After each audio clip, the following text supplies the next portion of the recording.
Welcome to Ryan's Running Reviews in partnership with Roadrunner Sports, and today we're taking a look at one of New Balance's fastest running shoes. It's the SC Elite V3. Let's run with it.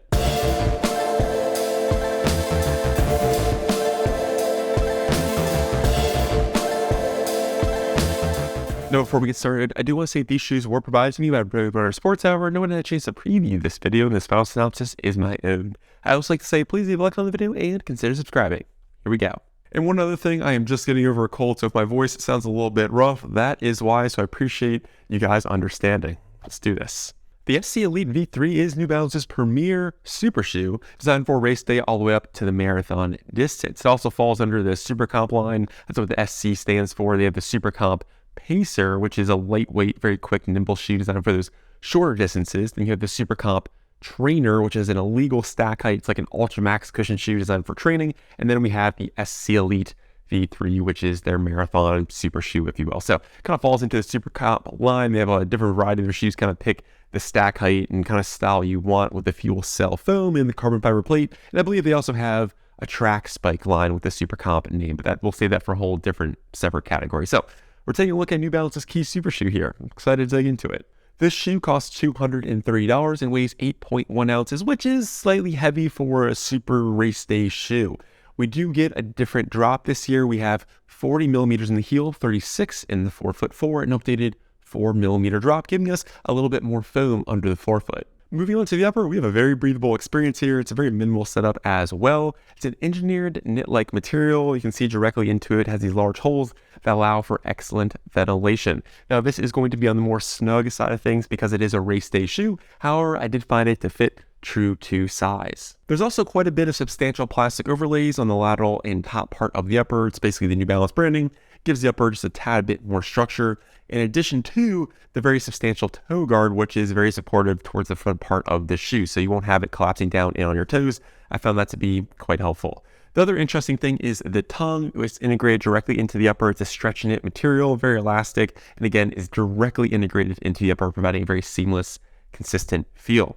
Now, knit stretch tongues are a little bit controversial. When I've run into them in the past, I'm not a huge fan, mainly because if you have to pull down the laces to get a very secure fit, it tends to bunch up and not be the most comfortable thing ever. That wasn't the case here. My foot shape worked very well for basically the preset fit of this tongue, and I think it worked quite well. Kept the lace pressure off to a moderate degree.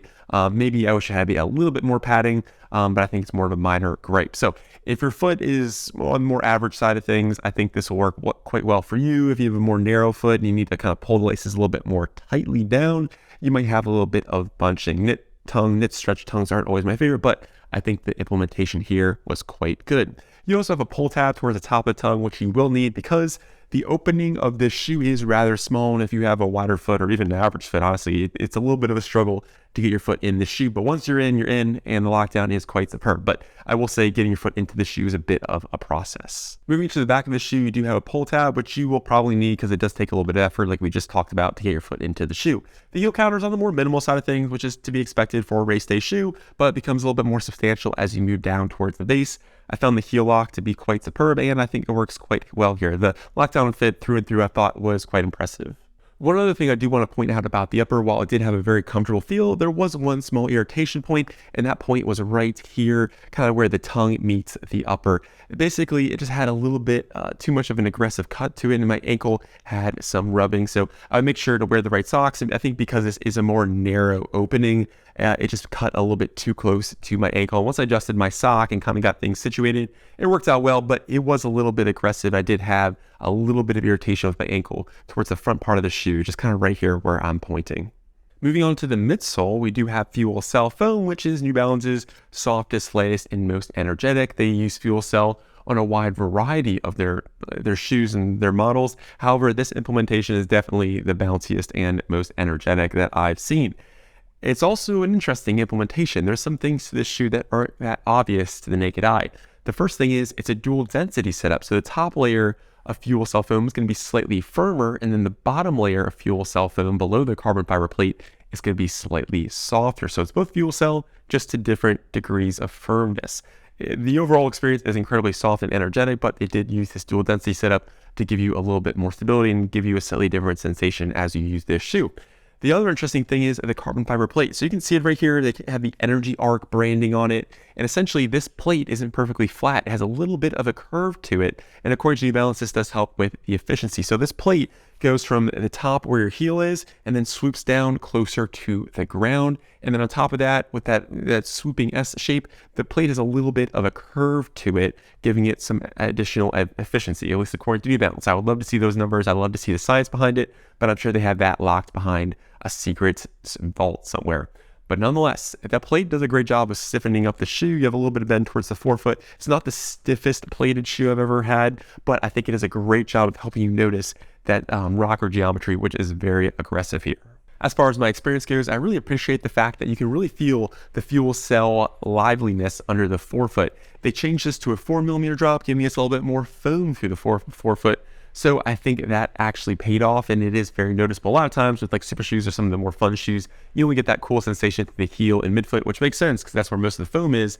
But I think the forefoot really does shine through, representing fuel cell well. So if you're a forefoot striker, I think you will be happy. I'll also say this is a very soft shoe. It's not the most stable super shoe out there. So if you want or need stability, you might want to kind of be careful or go in a different direction. But if for someone who wants a soft, bouncy, and fun, energetic ride, I think this will work well for you, especially because they kind of carved out this middle section. The big reason for that is once you land, it's supposed to splay out and give you a little bit more energy and pop and kind of let your foot sink a little bit further. And I think that is very much the case here. And that plate does an excellent job of helping you notice the rocker geometry, pairing very much well with the bouncy, lively fuel cell foam. Moving on to the outsole, you have a decent amount of rubber coverage, most of that through the forefoot. They have this purple section in the middle to protect the carbon fiber plate once you roll through the forefoot section.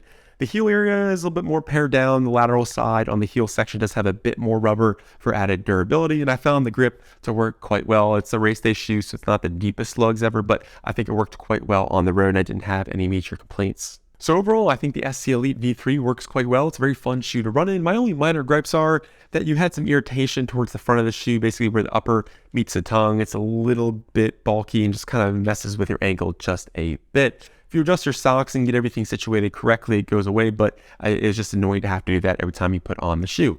The other thing I'll say is it's a very narrow opening, so sliding your foot into the shoe does take a good bit of work, and if you have a larger foot, may be an issue. I'll also say it comes in at 8.1 ounces, making it a slightly heavy race day option compared to some of its competitors. And the stretch knit tongue, while it worked well for me, isn't always ideal for customization. Basically, if you have a different shaped foot or if you want a better secure fit, it might not work because you have to kind of scrunch the knit tongue, which just isn't my favorite. So it worked well for me. I was happy for that, but it might not be optimal for all runners. But overall, I thoroughly enjoyed my time with this. The fuel cell foam is incredibly bouncy. I think the dual density setup works quite well, and the plate helps accentuate that rocker geometry. It flows along very nicely. I think fans of the RC Elite V2 will like the S3 or the V3. I'm getting all my words mixed up here. But yeah, it's just a fun light shoe, and this thing is just enjoyable to run in. So let me know down in the comments what you think of New Balance's latest super shoe. Are you going to pick it up, or are you going to go for the illegal stack height SC trainer with that massive midsole? I'd love to hear from you. Well, I'm Ryan from Ryan's Running Reviews, and I'll catch you guys on the next one. Thanks.